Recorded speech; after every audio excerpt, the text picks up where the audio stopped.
ఈ విజనరీ చంద్రబాబు నాయుడు గారి పరిపాలనలో ఇంచుమించుగా ఈ 23 నెలల కాలంలో అప్పుల్లో ఆల్ టైమ్ రికార్డు సృష్టించిన నేతగా చంద్రబాబు నాయుడు గారు చరిత్ర సృష్టించారు. ఇప్పటి వరకు 23 నెలల్లో చేసిన అప్పు 3,56,655 కోట్లు. 3,56,655 కోట్లు అప్పు చేసి గత ప్రభుత్వం 2019-24 మధ్య వైఎస్ఆర్ పార్టీ ప్రభుత్వం చేసిన అప్పు కన్నా మించిపోయారు 23 నెలల కాలంలో. ప్రతి మంగళవారం అప్పు కోసం పరిగెడితే కానీ ఈ రాష్ట్రాన్ని నడిపించలేని పరిస్థితి. ఈయన చేసిన అప్పులు తీసుకుంటే యావరేజ్న సగటున నెలకి 15,506 కోట్ల అప్పులు చేశారు. రోజుకి చేస్తున్న అప్పు ఎంతంటే 516 కోట్లు. ఒక గంటకి 21 కోట్లు అప్పు చేస్తూ ఉన్నారు. నిమిషానికి 35 లక్షల అప్పు. ఇది చంద్రబాబు నాయుడు గారి all time record. Chandrababu Naidu గారితో అప్పుల్లో ఆల్ టైమ్ రికార్డ్, అవినీతిలో కూడా ఆల్ టైమ్ రికార్డ్. 99 పైసలకి ఎకరం అమ్మేస్తాడు. చెయ్యి తడవకపోతే ఒక చిన్న పని కూడా జరగని పరిస్థితి ఇవాళ క్షేత్రస్థాయిలో ఉందనేది ప్రజలందరికీ తెలుసు. ప్రజలు ఇవాళ బాధితులుగా బతుకుతున్నారు. ఇవన్నీ చేస్తూ సంపద సృష్టికర్తని అంటాడు. సంపద అంటే ఏంటి? విశాఖపట్నంలో పార్కుల్లో నడిస్తే నెలకి 720 రూపాయలు కట్టాలి వాకింగ్ ట్యాక్స్. తిరుపతిలో 20 రూపాయలు కట్టాలి రోజుకి వాకింగ్ ట్యాక్స్. ఇవాళ వాకింగ్ ట్యాక్స్, రేపు టాకింగ్ ట్యాక్స్ వేస్తాడు. ఇలా వదిలేస్తే చిన్నప్పుడు కథల్లో చదువుకున్నట్టుగా, హిస్టరీలో చదువుకున్నట్టుగా రకరకాల పన్నులు సృష్టిస్తారు. ఈయనేమో అప్పులు చేస్తే అది రుణ సమీకరణ పేపర్లో, వాళ్ళ సొంత పేపర్లో రాస్తారు. జగన్మోహన్ రెడ్డి గారి హయాంలో అప్పులు కానీ తీసుకొస్తే అది అప్పుల కుప్ప. మోసేవాడు ఉన్నాడు కాబట్టి మీకు ఆ నొప్పే మీకు తెలియట్లేదు, ప్రజలు అనుభవిస్తున్నారు. ఇవాళ మీరు తీసుకొచ్చిన ఈ 3,56,000 కోట్ల అప్పుకి ఎవడు హామీ? ఈ రాష్ట్ర ప్రజలు హామీ. మీరు అసలు ఏం చేస్తున్నారో మీకు తెలియట్లే. పోనీ అప్పులు తీసుకొచ్చి ఏం చేశారు? ఒక ఆరోగ్యశ్రీ బకాయిలు తీర్చారా? ఒక ఉద్యోగుల బకాయిలు తీర్చారా?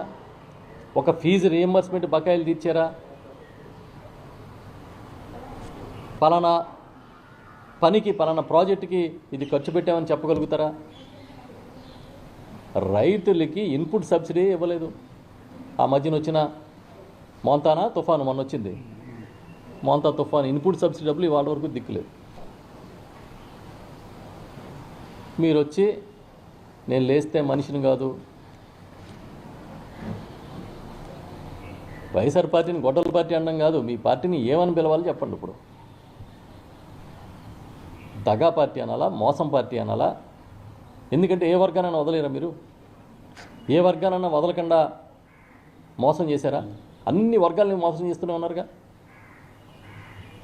అన్ని వర్గాలని మోసం చేసి ఇవాళ ఏదో పెద్ద కబుర్లు చెప్తారు.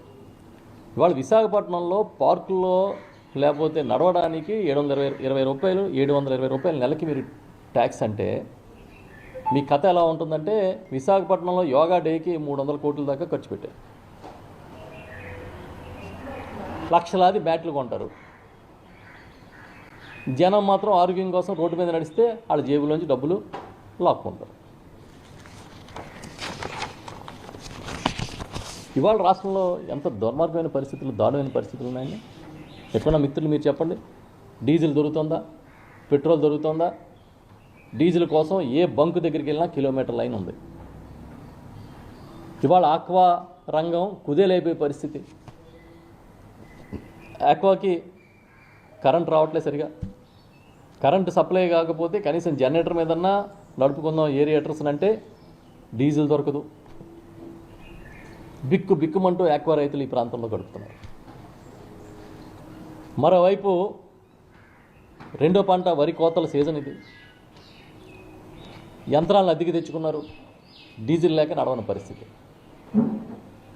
ట్రాక్టర్లకి డీజిల్ లేదు, వరి కోత యంత్రాలకి డీజిల్ లేదు, క్యాన్లు పట్టుకుని వెళ్తే కొట్టే నాదుడు లేడు, అక్కడ పెట్రోల్ డీజిల్ కొట్టే నాదుడు లేడు, డీజిల్ బ్లాక్లో కొనుక్కున్నా కూడా దొరకని పరిస్థితి ఏర్పడింది. ఇదంతా రైతాంగం మీద మీరు పెడుతున్న ఒత్తిడి కదా. కనీసం ప్రభుత్వ యంత్రాంగాన్ని, జిల్లా వ్యవస్థల్ని దాంట్లో ఇన్వాల్వ్ చేసి డీజిల్ దొరికే పరిస్థితిని కూడా రైతులకి, ట్రాక్టర్లకి, వరికోత యంత్రాలకి, లేదంటే ఆక్వా రైతులకి డీజిల్ ఇప్పించలేరా? దానికోసం ఒక సిస్టమ్ చేయలేరు?